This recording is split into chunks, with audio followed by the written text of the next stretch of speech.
अस्सलाम वालेकुम वरहमतुल्लाहि वबरकातुहू।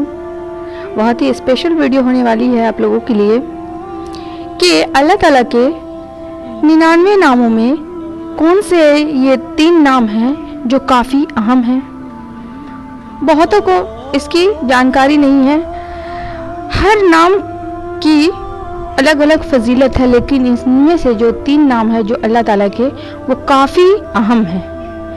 उनको पढ़ने से अल्लाह ताला तमाम मुश्किलें एकदम कब्जे में कर लेते हैं, उनको मतलब कंट्रोल कर लेते हैं। उनकी इतनी ज़्यादा उस नाम की, उस आयत की इतनी पावर है कि मैं बता नहीं सकती हूँ, बयान से बाहर है। जब कोई इंसान बहुत ज़्यादा मुश्किल में, बहुत ज़्यादा परेशान, जिसको कोई रास्ता नहीं मिल रहा है, बिल्कुल भी एकदम मतलब अपसेट हो रहा है, उसको बहुत ही मुश्किलों में है, तो वो ये 3 नाम को अगर सिर्फ दिल से हर नमाज में या फिर बावजू होकर हर वक्त भी विर्द करे तो इंशाअल्लाह ताला उनकी तमाम मुश्किलें ऐसे मिनटों में ख़त्म होंगी जैसे महसूस ही नहीं होगा कि आपके साथ कोई ऐसे मुश्किल हालात भी दरपेश हुए थे।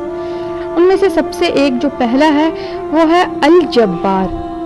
अल जब्बार या अल जब्बार, इसको आपको पढ़ना अल जब्बारो कहकर भी पढ़ना है, या फिर या जब्बार या जब्बार या जब्बार या अल जब्बार। ये अरबी लफ्ज़ है अल जब्बार या जब्बार, उर्दू में इसे बोला जाता है।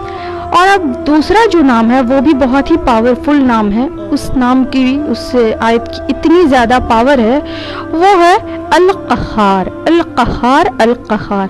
आपने अगर दुआ जब पढ़नी है, दुआएं मांगनी है, उसके अव्वल आखिर में दरूद शरीफ ज़रूर पढ़ लिया करें और तभी बुलंद हाथ करके दुआएं मांगा करें, क्योंकि जो दरूद शरीफ है उनको पढ़ने से अगर वो नहीं पढ़ी जाती है तो हमारी जो दुआएं हैं वो आसमान और ज़मीन के बीच लटकी हुई रह जाती हैं। तो इसलिए कहा गया है कि दरूद ज़रूर पढ़ लें, दरूद पाक, दरूद शरीफ ज़रूर पढ़ लें। और अब जो तीसरा नाम मैं बताने वाली हूँ वो है अल वकीलो। अल वकील, अल वकील, अल वकील।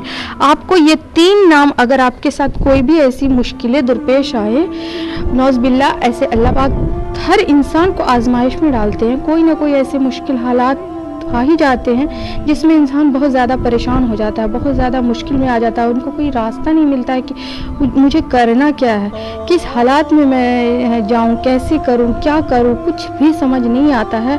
तो उस मोमेंट में आपको कुछ भी नहीं करना है। आपके हाल जो है वो, जब कोई रास्ता नहीं हो तो वो हाल को आपको अल्लाह पे छोड़ देना है। उसके लिए कोई आपका डिसीजन कोई भी काम नहीं करेगा। और देखिएगा अल्लाह रब्बुल इज़्ज़त जो है ना, वही करेंगे जो आपके हक़ में बेहतर ही नहीं बल्कि बेहतरीन होगा। तो बस अल्लाह ताला की ज़ात पर यकीन रखना, और इस 99 नाम में से ये 3 नाम आप ज़रूर पढ़ें। और ज़्यादा से ज़्यादा मुश्किल वक्त में जो है आपने पढ़ना है ला इलाहा इल्ला अंत सुब्हानका इन्नी कुन्तु मिनज़ ज़ालिमीन। बस अल्लाह, मैंने ये अपने हालात को तेरी ज़ात पे छोड़ दिया, अब तू ही इसको बेहतर करने वाला है, बेहतर से बेहतरीन करने वाला है, जो तू कर वो बहुत बेहतर है, मुझसे अब ये काम नहीं होने को है। तो बस घबराना नहीं है। बहुत सारे ऐसे बुरे कदम भी इंसान घबराहट में उठा लेते हैं। अल्लाह ताला की तो आजमाइश होती रहेगी। बहुत सारे ऐसे इंसान के रूप में, आपको शैतान के रूप में वरगलाने के लिए लगा हुआ है, कोई ना कोई आपको अपसेट करने के लिए लगा हुआ है, लेकिन ये सब जो है ना लोहे महफूज में लिखा है कि हमारे तकदीर में क्या लिखा हुआ है, ये सब तो लिख कर आया है। बस हमारी ज़ात पर मबनी है, हमारे नेचर पर मबनी है, हमारे अंदर बर्दाश्त के मादे पर डिपेंड करता है कि हमको कितना बर्दाश्त है, अल्लाह की ज़ात पर हमको कितना यकीन है। बस उसी यकीन के साथ हमें रहना है। और ये 3 नाम को ज़रूर से ज़रूर परेशानी के वक्त विर्द करें। मिलती हूँ नेक्स्ट वीडियो में, तब तक के लिए अल्लाह हाफिज़।